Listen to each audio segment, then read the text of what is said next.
На повеќе теми од областа на образованието во вестите во 16 разговараме со ресорниот министер Спиро Ристовски. Господин Ристовски, во текот на вчерашниот ден премиерот Груевски го презентираше отчетот според кој се реализирани повеќе од 1000 проекти, се разбира дел од нив и во образованието. Кој ќе ги извоите вие како најзначајни?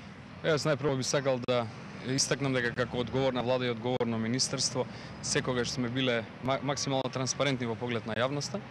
На моје лично задоволство, вчерашната презентација на премиерот беа истакнати повеќе успеси кои што се постигнати и реализирани во Министерството за образование и наука.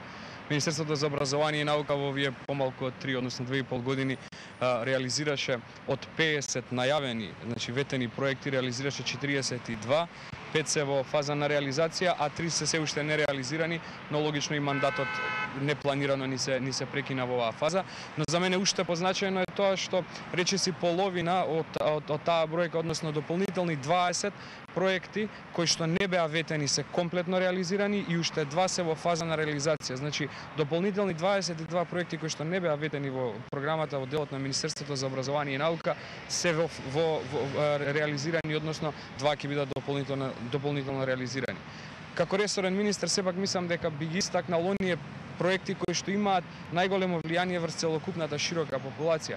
Значи во прв план би го истакнал задоволството за успешната продолжување и спроведување и во следниот период на најавам продолжување на исто на проектот за бесплатните учебници, проектот за бесплатен превоз за учениците, секако би го истакнал проектот за 1000 учебници од светски најреномираните универзитети во светот, исто така од големо значење и започнувањето на функционалноста, комплетната функционалност на електронскиот дневник, каде што преку SMS пораки родителите фактички добиваат дневни извештаи за нивните деца кои што се ученици активни, така да ова се проекти кои што имаат директно влијание, директен импакт врз стотици илјади граѓани на Република Македонија и ние во таа насока ќе продолжиме да ги реализираме истите.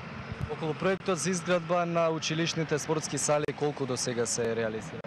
Вака, од 2006 година фактички до сега се реализираат голем број на активности во делот на градежништво. Само во изградба на училишта и санации на последните до сега се инвестирани некаде околу 2,2 милиарди денари. Во тек се изградби на 20, санации на 25 училишта, изградби на дополнително модуларни 6+2 училишта, а исто така и проектот за изградба на спортски сали е во континуиран, практично во континуирана реализација.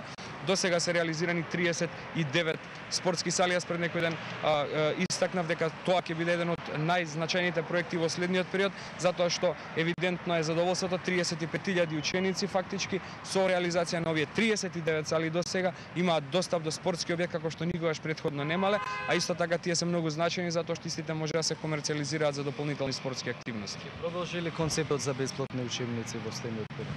Да, апсолутно. Тој концепт продолжува. До сега се инвестирани околу 30 милиони евра.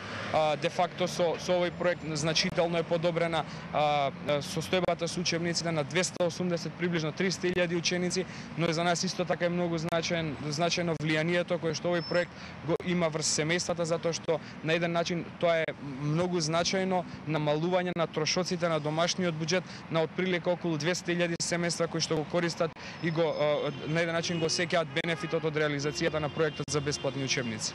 Ристовски, ви благодарам за гостувањето во вестите во Сител студио.